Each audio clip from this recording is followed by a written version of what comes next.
That's a great way of still like being in a flow state of painting,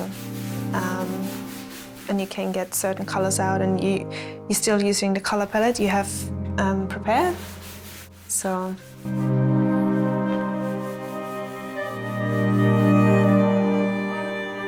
it's more like I'm getting guided by the colors. So I look at the colors and there's like some sort of pull towards it, and I use it, and then there comes a point when it's like, all right, it's over, and then I go to either contrasting or a complementing color.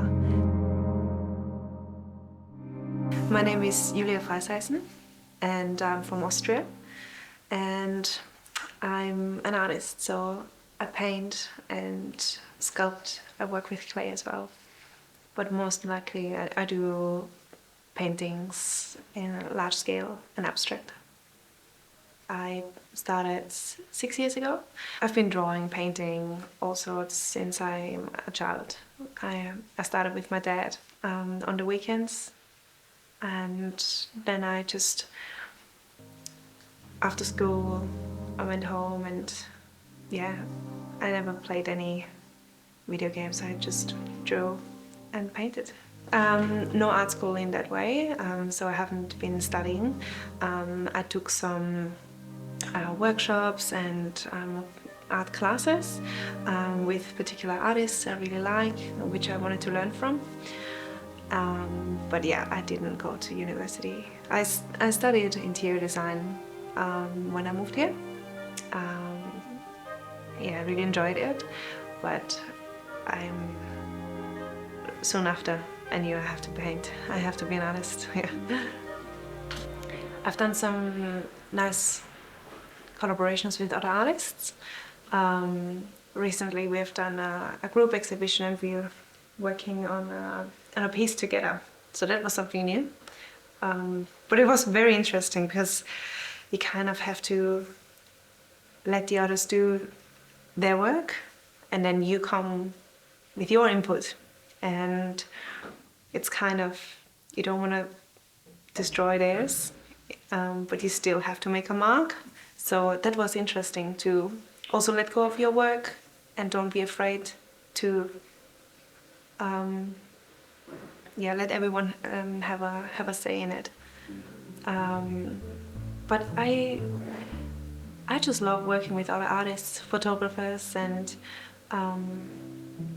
other creatives. Just by sitting together and speaking about work, even that is a collaboration in itself, even if you're not working on the same piece, but just exchanging thoughts and feelings and emotions. Yeah. So I usually work with oils, acrylics, and pastels, and I have found the layering of them really interesting. But I always go and find something new. I want to try and see how it interacts.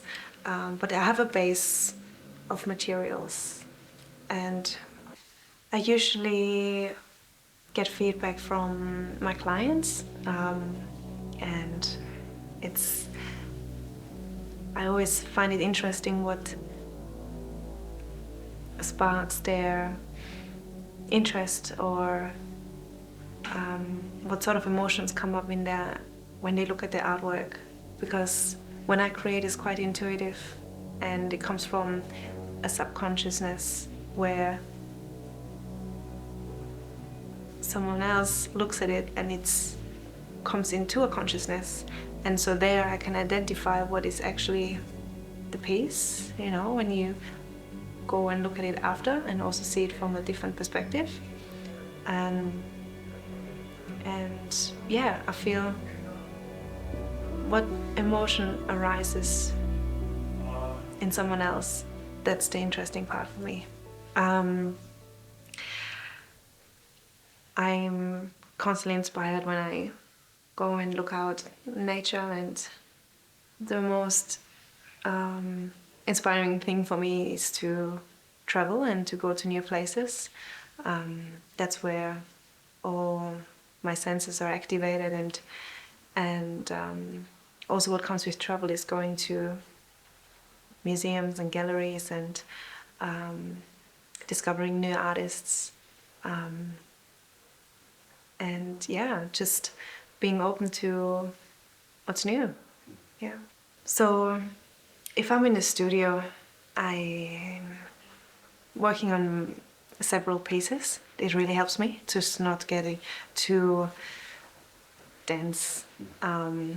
Yeah, if I, for example, if I work on a commission and I have this particular client and a piece to finish, I can get so stuck. So I just start with a different piece, and the other one I can just let go of. That's like more the minor blockages, but when it comes to having a major block, creative block, and you can't go to the studio, for myself I discovered I have to pause and not force it, and get creative in different ways. So I love to do my pottery and get my hands in the clay, or I write, or like write, or do other things like gardening, and having interest in so many different fields really helps me to be creative, but I don't have to be in the studio and painting on a canvas all the time. Yeah. Usually, so I do focus on one piece, but to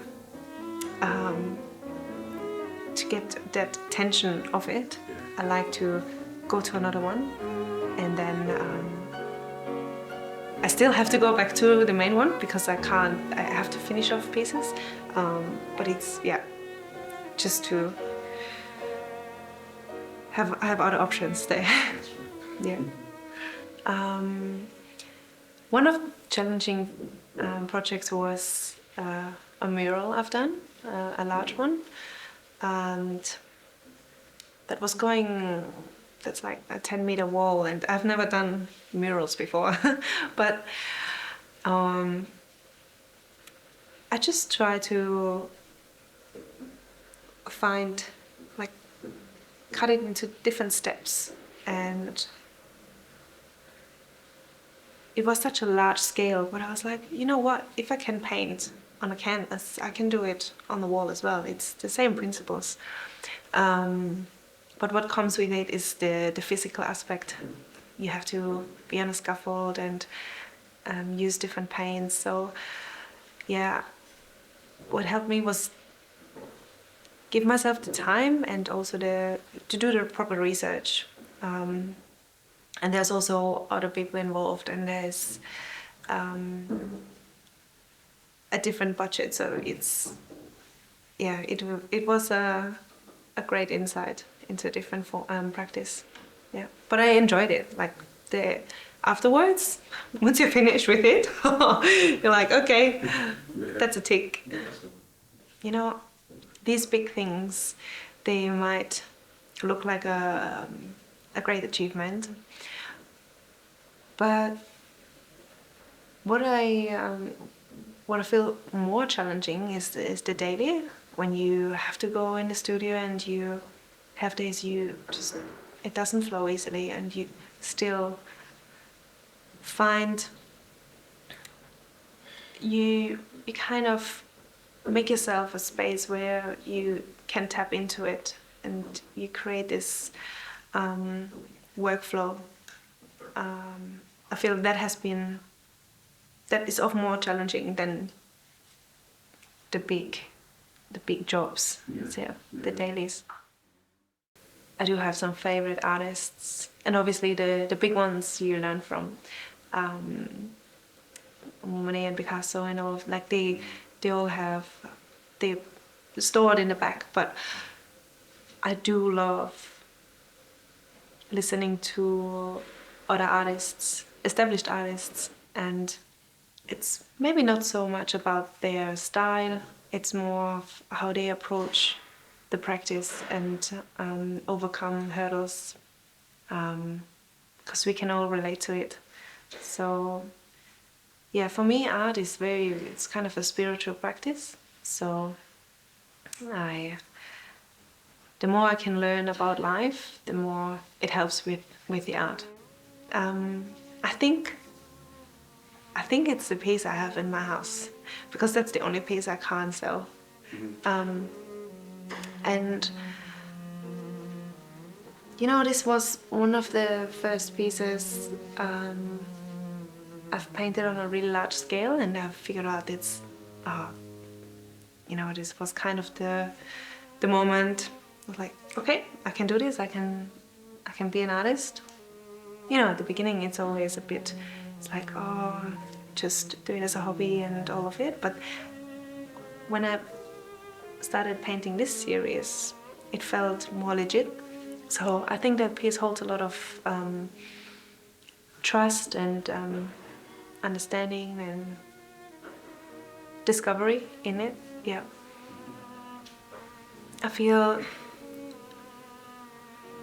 when it can capture something, when you look at a piece and it speaks to you, you don't have to question it. It's immediate. Yeah. I just feel like paint and shapes and all of it. It's a beautiful language. What happens before in your heart and in your mind as well. I go out and try to see the world as it is and really soak it up and be present. So all the emotions and all the senses, they're activated. And then when I come to the canvas, yeah, I translate it and then it just comes out on it. So yeah, I'm highly influenced by whatever happens around me. So maybe it's because I'm a sensitive person. But you can see, like when I go to places and I come back and paint, it's like a mirror image of that. Yeah.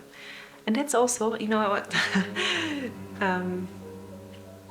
you know when they say the struggling artist and like it has to be painful and hurt, but I discovered for myself when I'm mentally healthy, I create much better work. So yeah, I really need to look after myself in order to have good practice. Yeah. I love it. I do. I love a challenge, and I've been working with some original artists. So that was I did clay work, ceramics, and then they came and did the engravings, and it was also with a designer, and he was putting it us together. So it was a collaboration in that sense, and it teaches you to be patient because these projects, they take a long time, and everything has to be accurate. You can't make a mistake. You have to test things, which I usually don't do. I don't do sketches. I don't plan things, but on such a scale, you have to. So yeah, it really pushed me. Yeah. So personally, I always want to grow and learn more and try out new techniques and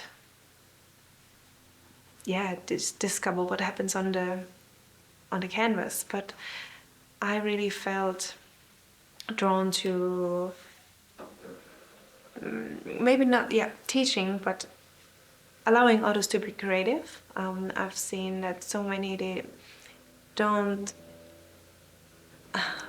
they feel they are not creative enough to do anything, but everyone can just put a pen or a brush in their hands, and I've seen people doing it with fear. And when you give them the space and to be, create a safe space for them, what comes out is incredible. So I'm trying to help people to be creative